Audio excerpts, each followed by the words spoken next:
Good. We have a quorum, so we're gonna call our meeting to order. Do I have a motion?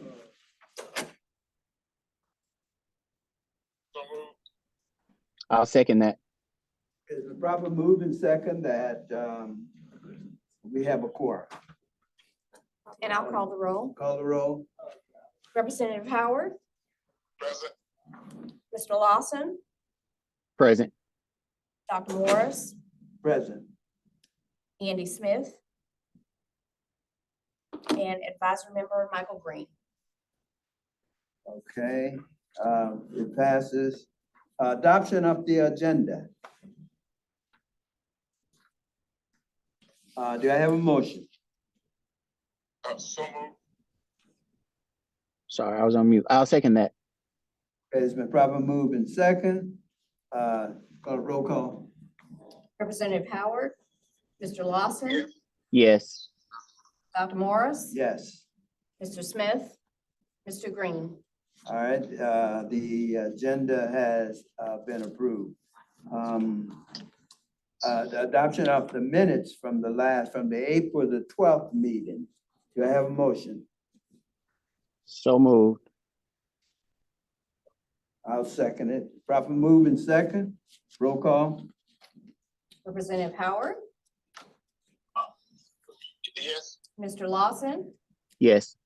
Dr. Morris, Yes. Mr. Smith. The motion carries. Okay, number 4, matters referred from the Board of Directors. No new matters. Monthly financial report, Ms. Andrews. Good morning, everyone. I'd like to call your attention Morning again. first to page 7. You don't have to stand up for me, Chris. I just asked you to go to page 7.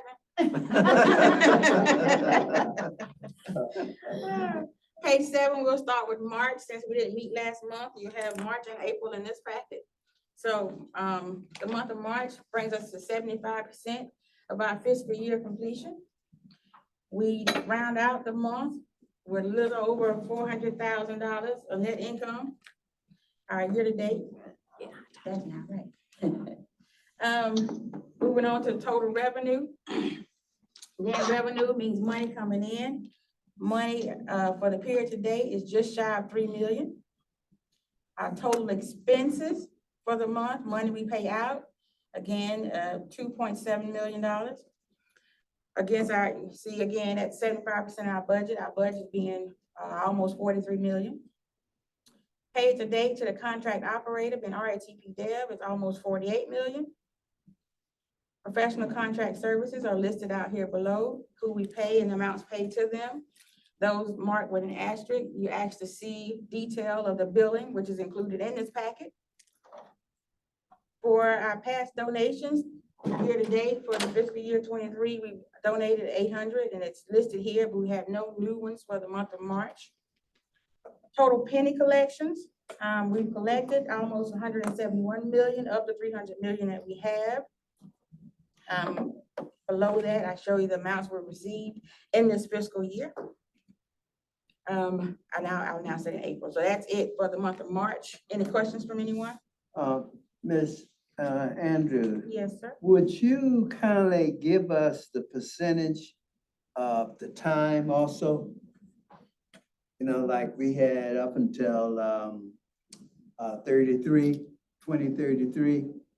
Come on, for the penny collection. Yes, So we've collected 57%. yes, that I what you're understand that, but what's the time? Oh, the years. Yes, Oh, well, you don't have to do it Yeah. off the top of your head because, you know, you have to figure it out. yeah. But So- next time, just give us the percentage of the time. It probably will be 40-some Okay, percent percent of the time of remaining. the time, yes. So you remember, so with that, you know, they gave us 22 years or 300, whichever came first. That's right. So, but if we keep collecting, you know, we have that scale of if we collect faster than anticipated. So you want the percent of the 22 years initially Yes, given to, yes, okay. yes. Okay. Okay. So it should be, in order for us not to run out of money, it should be 57%, but we know it's not that. Right, Okay. okay, All right, certainly appreciate it. Thank you. no problem. moving on. All right, so now we'll cover the month of April, which begins on page 44. 44 is our page saver, but starting at page 45 for the month of April brings us to 83% of our fiscal year completed. We had a net income for the month of just almost 500,000. Year to date, 8.3. Total revenue for the period of March is almost 3 million again. Total expenses, 2.6 million. Paid to contract operator, almost $50 million. Exact 49,304,361, and that's from 7/20, from inception of 7/1/2020 to, I think we paid them at this point through March. We kind of delayed paying them some because we didn't get the money from the penny. So from there, we kind of held out their payments and they were understanding. So once we got money in the bank, we started to pay them. We're catching up with this payment here, but since this is our fiscal year end, we'll pay them up through April to get everything caught up. The next bullet point highlights those professional contract operators, marketing, security, those that you guys, some of the board wanted to see a breakdown of what we were paying to them. Again, they're here, those with asterisk, we have details of their billing included in this package. Past donations, again, no new for the month as of the previous month, still at 800. And in April, we billed Richland County for almost, well, 6.7 million. So that brings our penny collection fund up to 190,000 with just shy of 40% remaining. Any questions? Okay, thank you. You're welcome.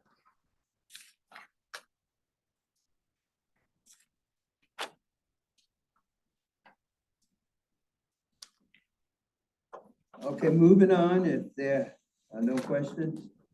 Number 6, disadvantaged business enterprise. Dr. Prince, Okay, good morning. morning again.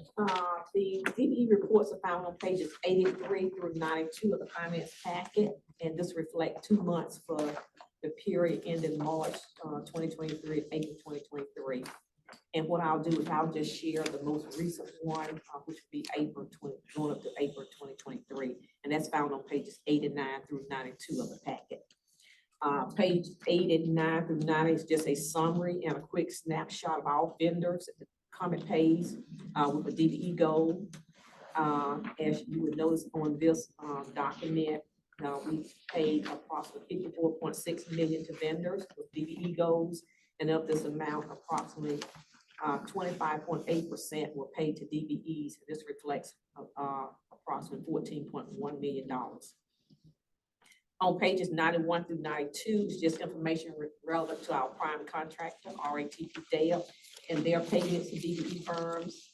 Page 91 reflects data from the start of the contract, and this is our cumulative, reflects our cumulative goal, and it reflects that they have paid approximately $11.4 million to DBE firms, which is approximately 23.1%.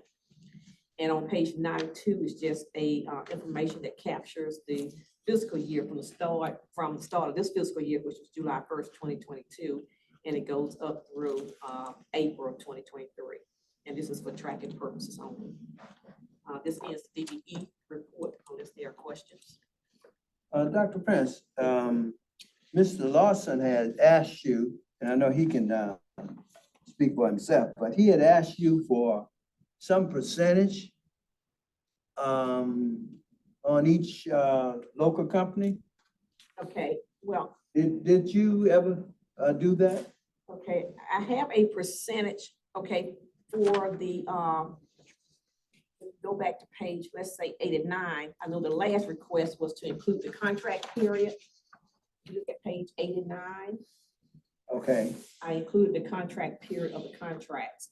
And there is a percentage that I have always included, which shows the percentage in the contract and then what we have attained as of the reporting period.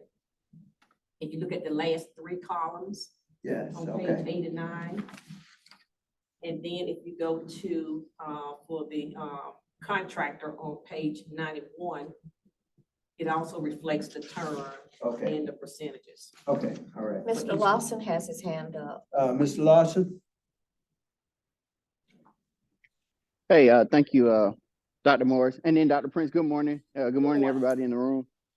So a few questions here. I'm trying to wrap my mind around what's going on. So yes, thank you for adding that contract period.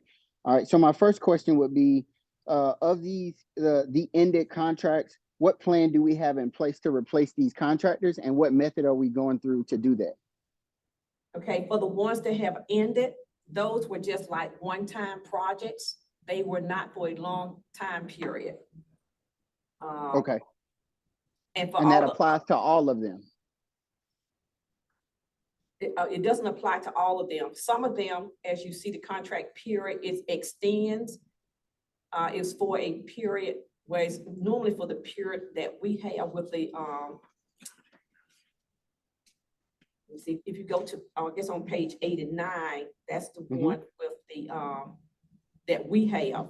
So when we enter into the contract, there was just language in there where we can extend, we have options to extend if it was something that's ongoing. But there were few. No, my question, let me rephrase. When I Okay. say that applies to all of them, I'm talking about all of the ended contracts. Were they all temporary assignments or partnerships? I'm gonna look at the ones that are here. So while she's looking, if I could I think try it's, to help. you can go ahead. Yeah, for some of those, Chris, I think where you're going, if the contract has ended, it means that partnership, that contract ended and we're no longer doing business with them. Now that we have our procurement manager on staff, she's been going through all those contracts where we need to extend the contracts, we've been doing so. For the most part, most of them end in the 5-year period that the contract operator ends. So for those that are ended and need an extension, we're extending the contract with them. And for any that are not, we'll go back out for bid we'll do a formal RFP procurement process to get new vendors. Okay, and that's where I'm going with this, right? Yes, if that contract has ended or it's nearing expiration, got it. I just don't want us to get in the business of automatically renewing a contract when there may be new and fresh ideas or new and fresh methods to do what we're contracting to do. Correct, Right. yes. And also to Chris, this is Leroy, especially when the contracts are coming up towards their expiration, it gives us a chance to assess them to see how they've been performing and meeting the scope of work. So again, with the staff and everyone, once we get to a certain point, then we start assessing those things too, because again, like you said, we just don't want to automatically do this, but we want to make sure we've got the right contractor to meet the objectives. And also too, you made a good point. Sometimes you can find a new DBE that might do things a little bit differently and even actually sometimes save us money. But most of the times, sometimes they'll even perform better. So Perfect, absolutely. We do Thank go you. through an assessment process. Okay. And my follow-up question here would be, just as an example, not picking on Brownstone, but let's go to line item 6 where it's Brownstone. So in the second to last column, we have our contract DBE requirement and it's 2% there, if I'm not mistaken. However, our goal that we've achieved has been 97%. So we've paid them 95% more than the goal that we anticipated. Well, what happened is that when we originally started, they were not certified as a DBE. And they later became, they are certified as an MBE, Minority Business Enterprise. But when we originally started with them, they were not certified. So therefore, I didn't count any payments when they originally started. But in the contract, it just has, it has a 2% requirement. So that's why it's more, because of the fact they are now being included, their payments are being included as a MBE firm. Now, would that also be the case for, say, like CR Jackson, where we had 5%, but we paid them 11%? They have, theirs not the same. They are not certified as a MBE or a DBE. So why the over execution? I guess I'm just trying to understand why we paid them 6% over what we anticipated. So Arlene, for them, I know most about, Chris, and I'm gonna speak loudly while I ask Arlene to verify what I'm saying. In most contracts we do with someone, we require them to have a 2% DBE participation. So I'm thinking with CR Jackson, it had that same clause that they had to have at least 2%, and what they Okay. paid to someone was beyond that. Right, so they did select a firm, it's an engineering firm that they're using that they have given more monies to. So basically, we tell them that we have a contract goal, but they can't exceed and give the DBE firm or the MBE firm more than what's required. Okay. So in our agreement with example, CR Jackson, our agreement was, hey, we're going to pay you 5%, right? Not to exceed 5% of whatever task that they're conducting for us, right? So whatever that number is, 5%, but they have the flexibility to pay the subcontractor more than that. Are we overpaying is my question. We're not overpaying them. The contract amount is the same. It's just that they have an option where it says that they have to give the a DBE firm at least 2%. But in some cases, they may decide, well, we want to pay the DBE firm more than the contract requirement. So the minimum is in the contract, but they can exceed and give the firm more, but that doesn't extend the amount that we are giving them. Okay, got it. Our contract amount will still be the same. So it. Okay, perfect. Thank you, Dr. Prince. That's all I have. Okay. Let me piggyback on something that Mr. Lawson indicated. The Brownstone MBE, when did they become a MBE? I'll need to go back and pull the documentation, but they sent it to us, but they are certified as a minority business enterprise. So Okay, they went through the, it used to be the old governor's office, but it's them, I think the director of administration, but they are certified. They sent the paperwork to us. So that's when I was able to go in and start utilizing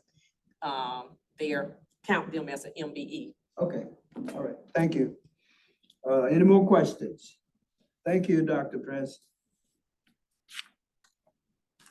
Okay, let's move on.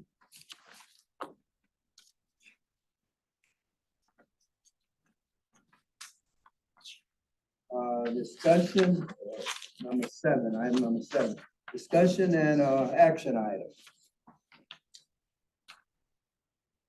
Okay, that's me. Sorry, I didn't put my name down there. But I'd like to call your attention to page 93. So over the past couple of meetings, we've had discussion about the continuation of Blue Bike. I just want to put in there to let you guys know that Blue Bike did send out a notice that they were going to end their operations in the state. So that's what this is, but I've been talking, we are still trying to find a plan B, option 2, you know, to see if we could partner with, I am meeting Friday with someone from the city of Columbia and Blue Cross Blue Shield to see what their plans are with continuing the Blue Bike or the bike share program. Okay, are there any questions? Ms. Andrews? Any questions on that? Chris, you put your hand down. You had your limit for the day.